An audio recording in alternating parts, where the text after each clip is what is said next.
উফ ভাইয়া, আমার বল ছাড়ো। সব সময় আমার বল দুটো কেন ধরো? কেন রে?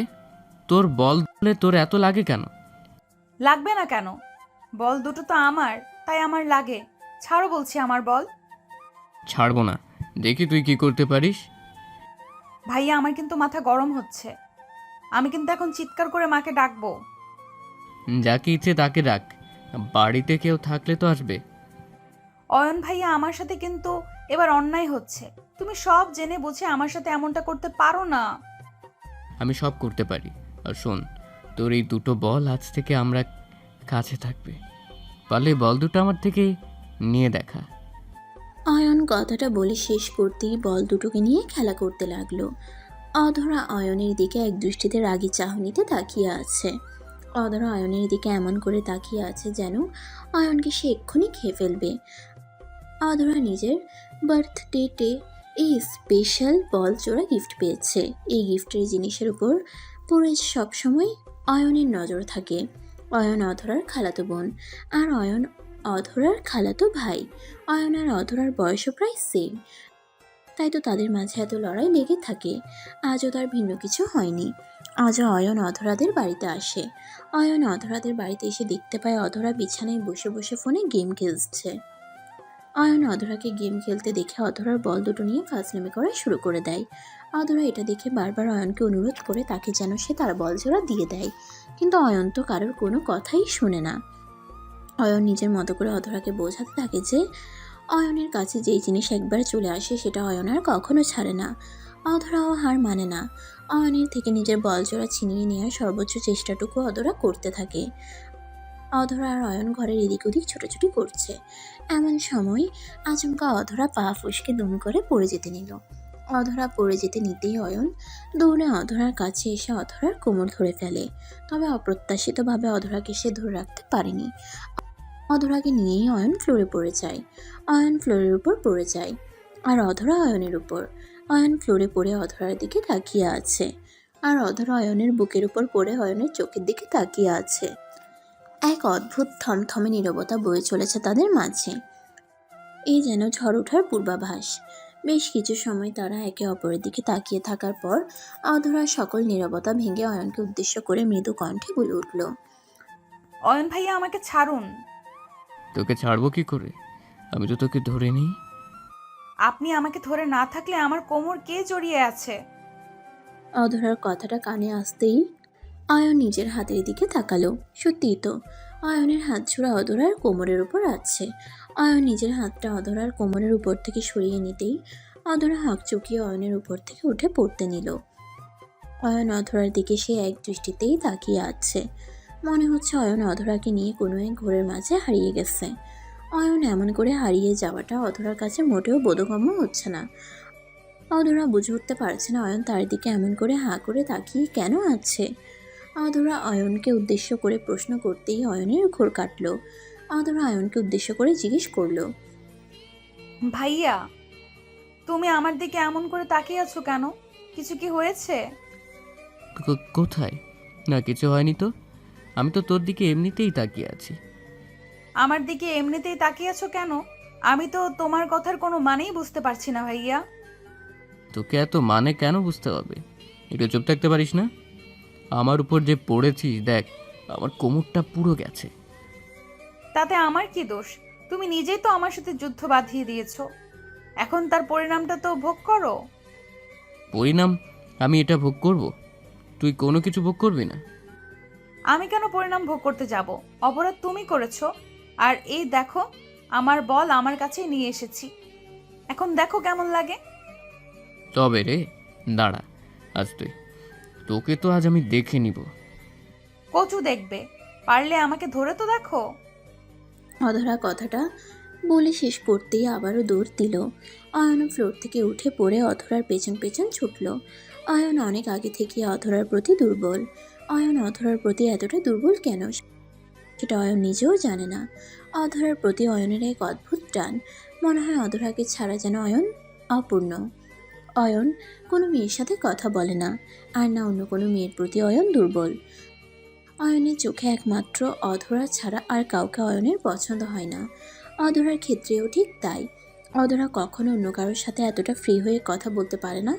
কলেজে যাওয়ার পরও অধরার কাউকে পছন্দ করতে পারেনি, কারণ অধরারও অয়নের প্রতি একটা দুর্বলতা কাজ করে। অয়নের প্রতি এক ভিন্ন ধর্মী অনুভূতি অধরার মনের মাঝেও আছে, আর অধরা সেই অনুভূতিকে কখনো এড়িয়ে চলতে পারে না। অয়ন আর অধরা অনেক সময় ধরে ফাজলামি করার পর একসাথে বসে পড়ে হাঁপাতে লাগলো। অধরা হাঁপাতে হাঁপাতে অয়নকে বলল, অয়ন ভাইয়া, তুমি আজ কিন্তু অনেক বেশি ফাজলামি করছো। তোমার সাথে কিন্তু সত্যি আমি কথা বলা বন্ধ করে দিব। আমার সাথে কথা বলা বন্ধ করলে কি হবে নাকি? আমার সাথে তাড়ামি করলে একদম আমার বউ করে আমার বাড়ি নিয়ে যাব তোকে। ইস, শখ কত! আমি জীবনও তোমাকে বিয়ে করব না। কেন রে? আমাকে বিয়ে করলে কি আমি তোকে কামড়ে দিব নাকি? দিতেও পারো, তোমাকে দিয়ে বিন্দু মাত্র বিশ্বাস নেই আমার। তুমি আমার সাথে এর থেকে বেশি কিছু করতে পারো। ও আচ্ছা, বুঝলাম। তা তোর কি কোনো বয়ফ্রেন্ড আছে নাকি? সরি, আমি আমার পার্সোনাল কথাবার্তা কারোর সাথে শেয়ার করি না। এই যে আবারও ফাজলামি করা শুরু হয়েছে। আমি তোকে যেটা জিজ্ঞেস করছি সেটা সঠিক উত্তর দে। তোর কি কোনো বয়ফ্রেন্ড আছে? তুমি আর আমি এক কলেজে পড়ি, সব সময় তোমার সাথে থাকি। আমার যদি বয়ফ্রেন্ড থাকতো তবে সেটা কি তুমি জানতে না? না রে না, একসাথে থাকলে কি সব জানা যায় নাকি? আজকালের মেয়েদের দিয়ে বিশ্বাস নেই, তাদের মুখে এক আর ভিতরে অন্য থাকে। অয়ন ভাইয়া, একদম আমাকে নিয়ে উল্টাপাল্টা কথা বলবে না। আমি অন্য সবার মতো না। আমি যেটা বলি সেটা মন থেকে বলি। বুঝেছি। তাও কাউকে ভালোবাসিস নাকি তুই? ভালো তো অনেকজনকেই বাসি। কেন ভাইয়া? কাকে কাকে ভালোবাসিস সত্যি করে বল। মা, বাবা, খালা, আঙ্কেল, তোমাকে, নিজেকে, আরো অনেকজনকে ভালোবাসি আমি। ধুর গাধি, আমি কি সেটা জিজ্ঞেস করেছি নাকি? আমি তোকে জিজ্ঞেস করি যে কাউকে ভালোবাসিস কিনা, মানে কাউকে বিয়ে করার ইচ্ছে আছে নাকি তোর? অয়নের কথাটা শুনে অধরার চোখে মুখে চিন্তার ছাপ ফুটে উঠল। অয়ন অধরার মুখের দিকে এক দৃষ্টিতে তাকিয়ে আছে। অধরাকে এমন করে চিন্তার মাঝে পড়তে দেখে অয়নের বুকের ভিতর কেমন যেন করে উঠল। অয়ন ভাবছে অধরা কি তবে বিয়ে করার জন্য অন্য কাউকে পছন্দ করে? যদি সত্যি অধরা অন্য কাউকে পছন্দ করে তবে অয়নের কি হবে? অয়ন কি করে অধরাকে অন্য কারোর হাতে তুলে দিবে?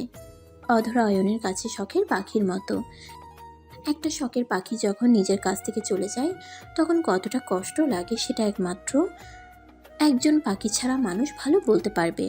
অয়ন কোনোভাবেই চাইছে না অধরাকে হারাতে। অয়নের বেঁচে থাকার অনেক কারণগুলোর মধ্যে একটি কারণ হলো অধরাকে তার জীবনে আটকে রাখা। অয়ন অধরার দিকে তাকিয়ে অধরাকে চিন্তা করতে দেখে আপন মনে অনেক কিছু চিন্তা করে ফেলল। এইসব উল্টাপাল্টা কথা চিন্তা করতে নিতে অয়নের বুকটা শুকিয়ে গেল। অয়ন এবার আর নিজের কৌতূহলকে সামলাতে পারল না।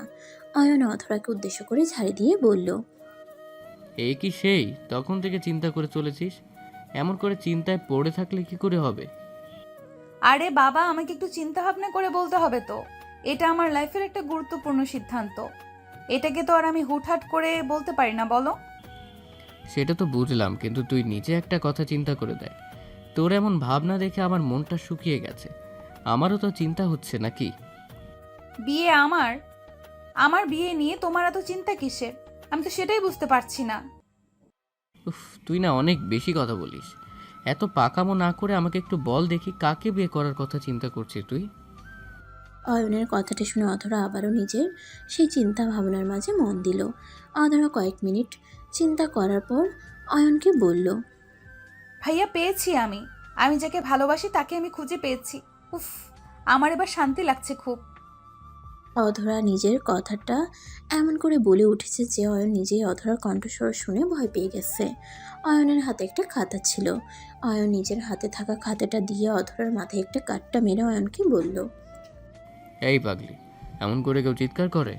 আমাকে একটু শান্ত গলায় বললেই তো হয়। বল এবার কাকে পেয়েছিস? কাকে আবার? আমার রাজকুমারকে। আহা গো, সে সুন্দর একটা পুরুষ। তাকে দেখেই মনে হয় সে সত্যিকারের একটা পুরুষ। পুরুষদের মধ্যে সে যেন মহাপুরুষ। আহা, পুরুষ যেন একদম তার মতোই হয়। কি পুরুষ! অধর, আমার মেজাজ খারাপ করিস না। কি তুই পুরুষ পুরুষ করছিস? কাজের কথা বল। ও মা, আমি তো কাজের কথাই বলি। আমি কি কখনো কোনো অকাজের কথা বলেছি বলো? ভাইরে ভাই, আমার মাথা মেজাজ খারাপ করিস না। এবং কিন্তু সত্যি বলছি, আমার হাতে কিন্তু এবার কিছু একটা অঘটন ঘটে যেতে পারে। আহা, এমন করে হাইপার হয়ে যাও কেন? বলছি তো আমি। হ্যাঁ বল। আমার না আসলে একটা বয়ফ্রেন্ড আছে, যদিও আমি তাকে একা ভালোবাসি, সে আমাকে ভালোবাসে না। সে তোকে ভালোবাসে না এটা তুই কি করে বুঝেছিস? কারণ আছে, আর সেই কারণটা হলো সে কখনো আমাকে নিজে থেকে ভালোবাসার কথা বলেনি, তাই আমি বুঝতে পেরেছি সে আমাকে ভালোবাসে না। তুই না সবসময় এক লাইন একটু বেশি বুঝিস। এখন আমাকে তার নামটা বল। সরি, নাম বলতে পারবো না। তুই নামটা না বললে এক্ষুনি খারাপ কিছু হবে, তাই তাড়াতাড়ি তার নাম বল। উফ, তার নাম আর আমার নামের প্রথম শব্দ এক। আর কিছু বলতে পারবো না। দেখি এবার তুমি কি করো। অধরার বলা কথাটা যদিও খানিক অস্পষ্ট, তবে অয়নের যা বোঝার ছিল অয়ন তা বুঝতে পেরে গেছে। অয়ন জানে অধরা তার কথাই বলেছে, কারণ অধরা যদি তার কথা না বলতো তবে নামের প্রথম অক্ষর সেম হতো না। অধরা অয়নের বিপরীত দিকে মুখ করে আছে। অয়ন অধরাকে এমন করে অন্যদিকে মুখ করে থাকতে দেখে অয়ন অধরার গালের উপর নিজের ঠোঁটজোড়া ছুঁয়ে দিয়ে ভালোবাসার পরশ এঁকে দিল। অয়ন অধরার গালের উপর নিজের ঠোঁটজোড়া ছুঁয়ে দিয়ে ভালোবাসার পরশ এঁকে দিতেই অধরা অয়নের দিকে তাকিয়ে কৌতূহলী কণ্ঠে অয়নকে জিজ্ঞেস করলো। অয়ন ভাইয়া, এটা কি হলো? তুমি আমাকে চুমু দিলে কেন? আমার ইচ্ছে হয়েছে তাই দিয়েছি। কেন, তোকে চুমু দেওয়া যাবে না নাকি? না, দেওয়া যাবে না। আমি মোটেও তোমার নাম। অয়ন সম্পূর্ণ কথাটা বলার আগেই অধরা ঠোঁটজোড়া অয়ন নিজের দখলে নিয়ে নিল। অধরা অয়নের এমন কাজে সম্পূর্ণ অবাক হয়ে গেল। অয়ন অধরার ঠোঁটজোড়ার ওপর নিজের ভালোবাসা এঁকে দিতে লাগলো। অয়ন অধরার ঠোঁটের এমন গভীর স্পর্শ পাবার পর নিজেকে আর সামলাতে পারল না। পাগলের মতো করে অধরাকে আদর দিতে লাগলো। অধরা খানিক সময় নীরব থাকার পর সে নিজেও অয়নের সাথে রেসপন্স করতে লাগলো। ভালোবাসা সত্যি অদ্ভুত। অতঃপর তাদের মনের মাঝে থাকা এত বছরের গোপন অনুভূতি আজ প্রকাশ পেল। অয়ন আর অধরার জন্য সবাই দোয়া করবেন, তারা যেন সবসময় এমন করেই ভালোবাসায় থাকতে পারে। বন্ধুরা, ভিডিওটি কেমন লাগলো তা অবশ্যই আমাকে কমেন্ট করে জানাতে ভুলবেন না। পেজ থেকে দেখে থাকলে অবশ্যই পেজটিকে ফলো করে দিবেন, আর চ্যানেল থেকে দেখে থাকলে অবশ্যই চ্যানেলটিকে সাবস্ক্রাইব করে পাশে থাকা বেল আইকনটা বাজিয়ে দিবেন। আর নিত্য নতুন এমন সুন্দর সুন্দর ভালোবাসার গল্প পেতে voice of Priyanka Facebook page এবং প্রিয়াঙ্কাস ক্রিয়েশন ইউটিউব চ্যানেলের পাশেই থাকবেন। ধন্যবাদ সবাইকে। দেখা হচ্ছে আগামীকাল নতুন কোনো গল্প নিয়ে। ততক্ষণ পর্যন্ত সবাই ভালো থাকবেন, সুস্থ থাকবেন, আর আমাকে সবাই অনেক বেশি দোয়া এবং ভালোবাসা দিবেন। আল্লাহ হাফেজ।